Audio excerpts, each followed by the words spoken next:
स्वागत है आप सभी का एक बार फिर से लाइव सेशन में भारत और श्रीलंका के बीच 3 मैचों की वनडे सीरीज का आखिरी और एक तरीके से निर्णायक मुकाबला खेला जा रहा है आर प्रेमदासा स्टेडियम कोलंबो में। और इस मुकाबले की बात करें तो इस मुकाबले में एक बार फिर टॉस जो है वो श्रीलंका ने जीता और पहले बल्लेबाजी करने का फैसला किया। श्रीलंकाई टीम ने पहले बल्लेबाजी करते हुए स्कोर बोर्ड पर लगा दिए 248 रन। भाई कुछ ठीक नहीं लग रहा है मुझे आज। पहले 230 फिर 240 और अब 248। 7 विकेट के नुकसान पर 248 रन लगाए। टीम इंडिया को इस मुकाबले को जीतने के लिए 249 रनों की जरूरत है। वीडियो में बात करेंगे 50 ओवर के खेल के बाद कैसा क्या माहौल है, किसने कितने रन बनाए, किसने कैसे विकेट्स निकाले, कितने विकेट्स निकाले, और बात करेंगे भाई रियान पराग की। रियान पराग भाई नाम याद रखिए आप लोग, रियान पराग भाई लगातार ट्रोलिंग का शिकार हो। खैर अब मैं भावुक हो जाऊं उससे पहले पहले जो है बात कर लेते हैं हम लोग मैच में क्या कुछ हुआ है। तो भाई toss R Premadasa stadium Colombo में ये मुकाबला खेला गया और इस मुकाबले में टॉस चरित श्रीलंका ने जीता, पहले बल्लेबाजी करने का फैसला किया। श्रीलंका ने पहले बल्लेबाजी करते हुए 248 रन लगाए 7 विकेट के नुकसान पर। श्रीलंका के लिए दोनों ओपनर बल्लेबाजों ने जबरदस्त शुरुआत दिलाई। As a matter of fact पहले 2 विकेट बहुत शानदार पार्टनरशिप रहे। पहले 2 विकेट के लिए, पहले विकेट के लिए 89 रनों की पार्टनरशिप, दूसरे विकेट के लिए 171 रनों की पार्टनरशिप। 171 नहीं, माफी चाहूंगा, 80-82 रनों की पार्टनरशिप। टोटल 171 रनों तक 2 विकेट गिरे थे। यानी कि ऐसा लग रहा था एक वक्त कि शायद 300 350 का आंकड़ा बड़ी आसानी से, बहुत आराम से, बहुत ज्यादा मशक्कत न किए बगैर 300-350 रन जो है वो लग जाएंगे। श्रीलंका की तरफ से पथुम निशंका और अविष्का फर्नांडो ने जबरदस्त बल्लेबाजी की।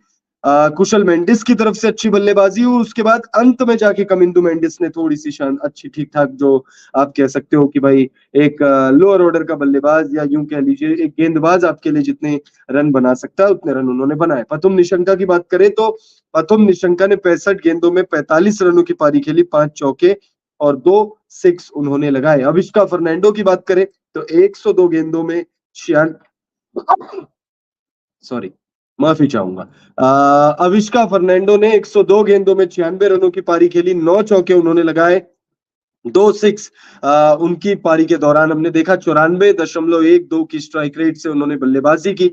विकेट कीपर बल्लेबाज कुशल मेंडिस ने 82 गेंदों में 59 रनों की पारी खेली है, 4 चौके उन्होंने लगाए। 71.95 की स्ट्राइक रेट से उन्होंने जो है बल्लेबाजी की। चरित श्रीलंका 10 रन बनाकर आउट हो गए 12 गेंदों में।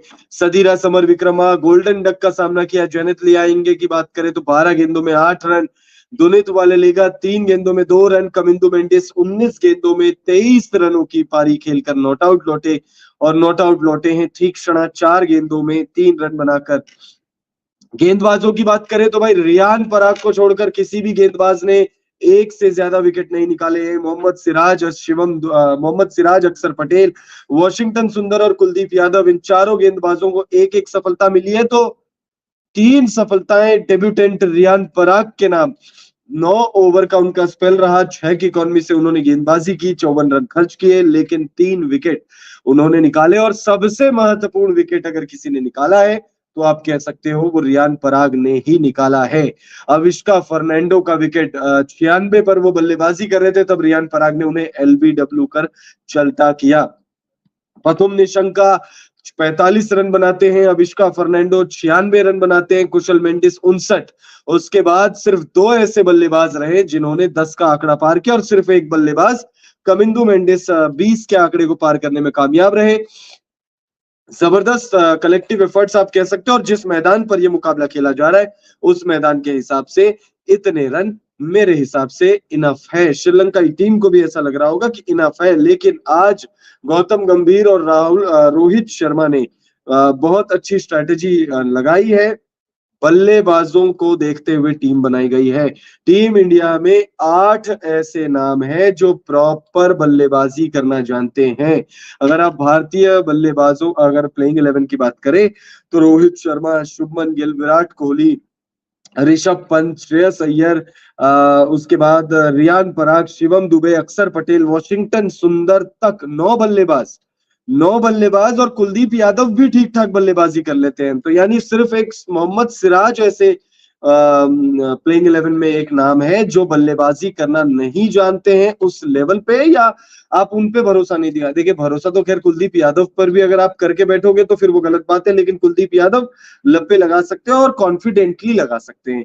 मोहम्मद सिराज छक्के लगा सकते हैं लेकिन वो कॉन्फिडेंटली नहीं लगा पाएंगे, वो आंख बंद करेंगे, बल्ला घुमाएंगे, लग जाएगा अच्छी बात है, नहीं लगेगा कोई बात नहीं। हाँ, लेकिन हाँ, हर्षदीप सिंह की तरह वो लप्पे नहीं लगाएंगे, वो थोड़े से देख दाग के लप्पे लगाएंगे।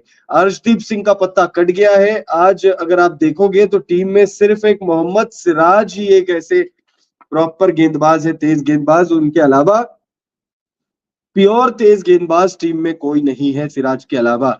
यानी आप समझ सकते हो, यहाँ पर गौतम गंभीर ने मास्टर स्ट्रोक खेला है, रोहित शर्मा ने मास्टर स्ट्रोक खेला है, प्रॉपर 9 बल्लेबाज है टीम के पास अब 249 रन बनाने के लिए। लेकिन जो दारोमदार है वो रोहित शर्मा और शुभमन गिल के कंधों पर होगा। पहले मुकाबले में भी रोहित शर्मा और शुभमन गिल ने अच्छी शुरुआत दिलाई थी, दूसरे मुकाबले में भी रोहित शर्मा और शुभमन गिल ने अच्छी शुरुआत दिलाई थी, और उसके बावजूद टीम जो है हार गई। पहला मुकाबला टाई रहा। उसके बाद अगर आप देखो तो दूसरे मुकाबले में भी भारतीय टीम ने कोलैप्स झेला, भारतीय टीम कोलैप्स हो गई, भारतीय टीम जो है नहीं हासिल कर पाई जो टारगेट सेट किया गया था। 241 रनों का टारगेट था और 241 भारतीय टीम नहीं बना पाई। 35 रन पर भारतीय टीम पर 35 रनों से भारतीय टीम को हार का सामना करना पड़ा था। आज देखना दिलचस्प होगा कि इस मुकाबले में कैसा नतीजा निकलता है, क्या भारतीय टीम के फेवर में नतीजा आता है या फिर श्रीलंका की टीम एक बार फिर से बाजी मार लेगी। बड़ा इंटरेस्टिंग होगा देखना। अगर आज का मुकाबला भारतीय टीम हारती है तो फिर भाई सीरीज 2-0 से हार जाएगी। 3 मैचों की T20 सीरीज जीतने के बाद 3 मैचों की वनडे सीरीज में भारतीय टीम को हार का सामना करना पड़ेगा, और ये बहुत ही कह सकते हैं हार्ट ब्रेकिंग होगा। और इंडिया के पॉइंट ऑफ व्यू से देखो तो भाई बहुत सारी चीजें हार्ट ब्रेकिंग हो रही है। अभी खबरें आप लोगों को मिल गया होगा कि भाई विनेश फोगाट जो है वो डिस्क्वालीफाई हो गई। ओलंपिक चल रहे हैं, ओलंपिक में भी भारतीय टीम का प्रदर्शन, भारतीय एथलीटों का प्रदर्शन उतना शानदार नहीं रहा है। ऐसे में टीम इंडिया क्रिकेट टीम अगर आज हार जाती है तो फिर काफी दिनों तक जो है सदमे में रहेगी भारत की पब्लिक। खैर, बैटिंग हैवी है हमारे पास इस वक्त, बैटिंग हैवी है कागजों पर अगर आप देखो, बट देन उनके पास अगर आप गेंदबाजी देखोगे तो भाई गेंदबाजी उनके पास भी बहुत जबरदस्त है। और मुझे ऐसा लगता है भाई जेफरी वेंडरसन से बच के रहने की जरूरत होगी, महीश तीक्षणा से बचकर रहने की जरूरत होगी, दुनित वालेलेगा से बचकर रहने की जरूरत होगी। चरित असलंका अच्छी गेंदबाजी कर रहे हैं, पिछले मुकाबले में भी उन्होंने अच्छी गेंदबाजी की थी, 3 विकेट निकाले थे। उससे पिछले मुकाबले में भी if I am not wrong पहले वनडे में शायद 3 या 2 विकेट तो उन्होंने निकाले थे, यानी एक से ज्यादा विकेट तो थे उनके उस मैच में भी। तो भाई उनके पास बॉलिंग बहुत जबरदस्त है, लेकिन हमारे पास अगर आप बैटिंग देखोगे तो भाई ऋषभ पंत की वापसी हो चुकी है। ऋषभ पंत की कमी शायद खल रही थी, ऋषभ पंत की वापसी हो चुकी है। केएल राहुल ड्रॉप कर दिए गए हैं। रोहित शर्मा, शुभमन गिल, उसके बाद नंबर 3 पर आएंगे विराट कोहली, फिर हो सकता है श्रेयस अय्यर आपको दिखे या ऋषभ पंत आपको दिखे 4 पर। सिचुएशन कैसा रहता है उसके हिसाब से फिर रियान पराग आएंगे आपके बल्लेबाजी करने के लिए। हो सकता है उससे पहले अक्षर पटेल को भेज दिया जाए बल्लेबाजी करने के लिए, फिर रियान पराग आए, फिर शिवम दुबे आएंगे, वॉशिंगटन सुंदर।